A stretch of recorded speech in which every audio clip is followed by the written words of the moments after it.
Chaos erupts as the WNBA suffers an extreme loss of $40 million in playoffs after Caitlin Clark's debut season ends.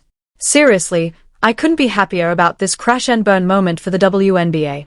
The league was brought to its peak and was generating billions from Caitlin Clark's debut season, but suddenly, it went into a state of coma as soon as Clark was eliminated from the playoffs, losing millions of dollars. Honestly, this loss was so well-deserved. Entitled players in the WNBA just can't seem to understand is, you get what you put in, and right now, you are getting exactly what you deserve. All season, you have complained about Caitlin. I mean, Caitlin drags the entire league on her back, fills arenas, sells out jerseys like hotcakes. And what does she get in return? Racial allegations and a paycheck that probably couldn't even cover a month's worth of coffee runs. They had a golden goose, and they decided to serve it up with a side of disrespect. And wait, do you know how bad this loss is? Don't worry, I've got all the numbers ready for you. Thoroughly covered that they've lost $50 million, a season, or they were expected to lose $50 million as a league this year. Reports are it's $40 million, not 50, that they're, As soon as Caitlin Clark zipped up her suitcase and waved goodbye to the WNBA, the league lost a cool $40 million overnight. Yep, $40 million. Let that sink in for a second. Just because one player left. And let's not even get started on the ratings. They tanked faster than a lead balloon, dropping by over 50%. Everyone who thought the WNBA was finally becoming the next big thing just got hit with a serious reality check. Turns out, Caitlin Clark wasn't just a player, she was the whole engine keeping the league from rolling off a cliff. All that negativity, it has come back to haunt you, as ticket prices for the WNBA playoffs are damn near being given away for free. And the arenas? Yeah, those were ghost towns. Remember how, during Caitlin's debut season, the stadiums were packed like it was some kind of Beyoncé concert? Well, not anymore. After she left, attendance dropped like a rock. By half. It's nuts when you think about how just the year before, fans were flooding in, breaking records left and right.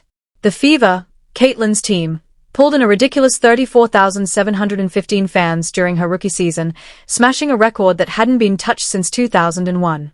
But the minute she left, poof, the excitement was gone faster than a donut at a police convention.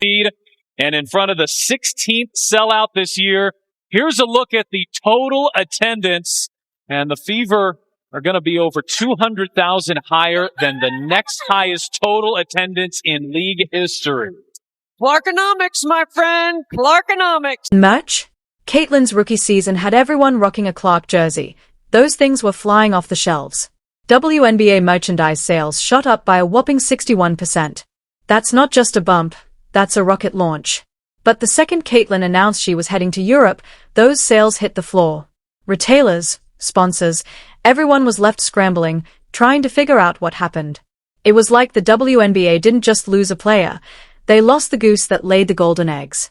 The arenas were empty, the fans disappeared. An audience of 929,000 ESPN announced, which is 50% less than the Fever's Game 1 against the Sun. But honestly, Caitlin wasn't just putting up points, she was printing money for the league. She single-handedly turned the WNBA into a cash machine. Sold-out arenas, record-shattering viewership numbers, jerseys flying off the shelves faster than hotcakes. It was all thanks to her. Suddenly, people who had probably never even seen a WNBA game were glued to their TVs, all because of Caitlin. Social media engagement? Off the charts, nearly 2 billion views. That's a fourfold increase from the previous year.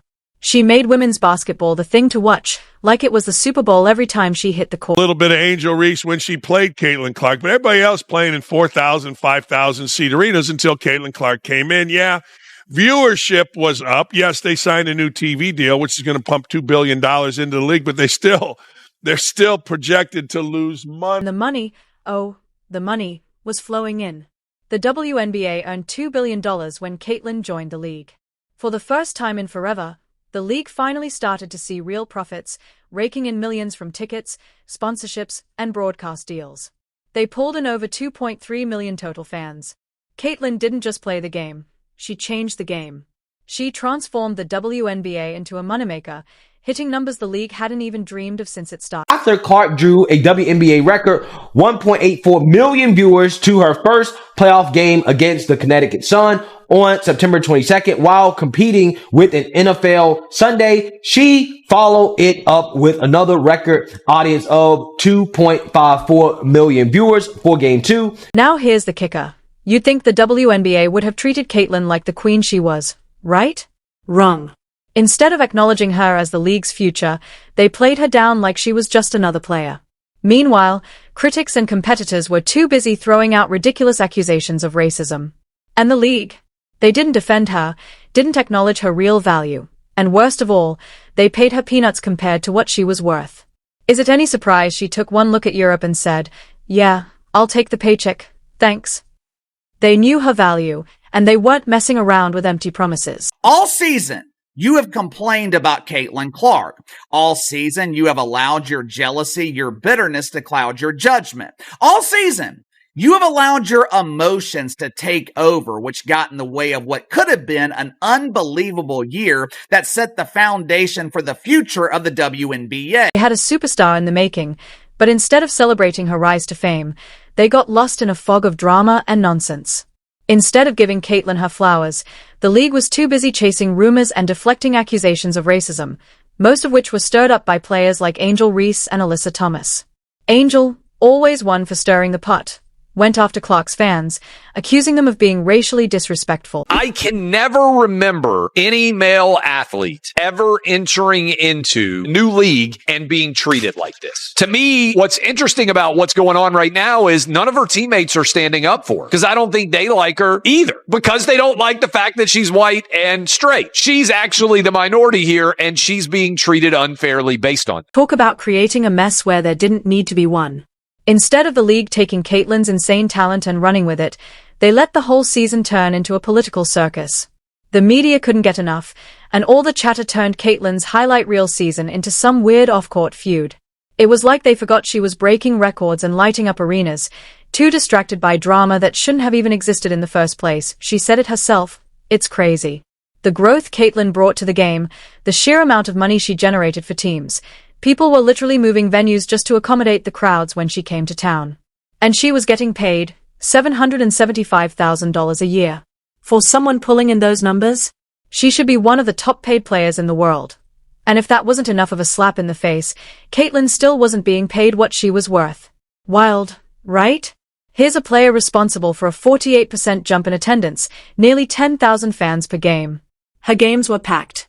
Her merch was selling faster than ice on a hot day, with a 61% increase in sales from the previous year.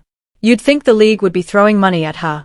But nope, they were too busy cashing in on her name while forgetting to actually pay her what she deserved. So Caitlyn, being the savvy player she is, said "I'm out of here" and packed her bags for Europe.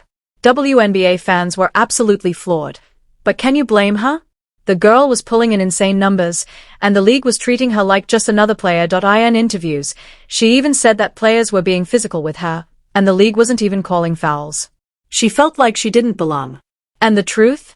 She was literally carrying the league on her back. The rival league needs Caitlin Clark, and they are preparing to offer her a massive deal. But is it all too little too late? Financial disaster was so intense that the WNBA had no choice but to pull out the big guns and try to win her back.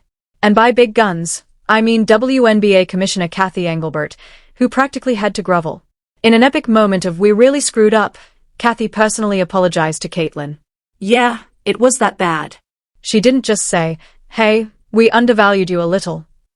No, she went full on, admitting they completely underestimated not only Caitlyn's impact on the court but also her massive effect on the WNBA's bank account. Sources say that it's a 6-year deal that could be worth more than $100 million. Now they were desperate, so desperate, they were throwing money at Caitlyn. Double the salary, to be exact. You know it's bad when the league is digging deep into its pockets just to get her to come back. But it wasn't just about paying Caitlyn more, they knew they had a sponsor problem too. All those big brands riding the Caitlin Clark wave?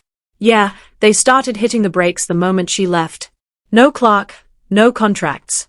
Simple as that. Then, in a last-ditch effort to salvage whatever dignity they had left, Commissioner Engelbert dropped a bomb. Major playoff changes for 2025. She tried to play it off like it was all about making the league more exciting. But let's be real, It was a Hail Mary to get Caitlyn's attention. They expanded the finals from a best-of-5 to a best-of-7 series, trying to make the WNBA feel more like the NBA's big, shiny brother. Sure, it was a cool change, but everyone knew what was really going on. Guys, we have some breaking news that I want to bring to the table. Commissioner Kathy Engelberg, Commissioner of the WNBA, just announced that starting in 2025, the WNBA finals format will change to a best-of-7 series. Yes. And the format will be 2-2-1-1-1.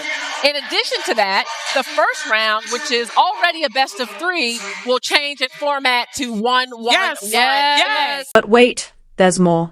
Engelbert wasn't done with her bag of tricks. She also announced that starting in 2025, the regular season would expand from 40 games to 44, and they'd be adding a 13th team, the Golden State Valkyries. A whole new team and extra games to boot. They were trying so hard to make it look like the league was still thriving, but without Caitlyn, all of it felt like window dressing on a crumbling building. Sure, more games and new teams sound great, but the bottom line was staring them in the face. Without Clark, the WNBA's big push for a sustainable business model was looking shakier by the day. And there you have it, a league trying to patch up a sinking ship. But unless they can get Caitlyn Clark back on board, they are in for a rough ride.